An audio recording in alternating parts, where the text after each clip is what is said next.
ఖమ్మం జిల్లా తిరుమలాయపాలెంలోని ప్రభుత్వ బాలుర హాస్టల్ ప్రహరీ గోడలో ప్రమాదవశాత్తు ఓ కోతి పిల్ల ఇరుక్కుంది. దీంతో మిగతా కోతులు అరుస్తుండటంతో అది గమనించిన స్థానికులు పలుగు సాయంతో గోడను పగలగొట్టి కోతిని బయటకు తీశారు. అనంతరం ఆ కోతి పిల్ల మిగిలిన కోతులతో కలిసి అక్కడ నుండి వెళ్లిపోయింది.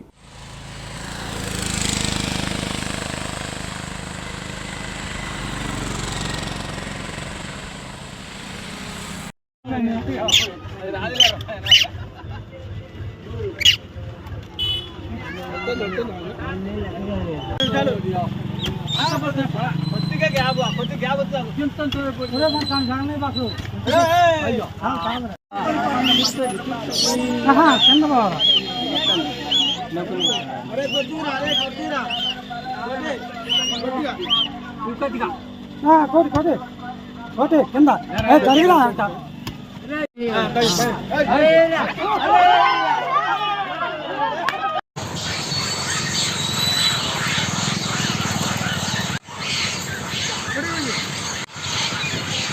ఏం పరిస్థితి ఏంటంటే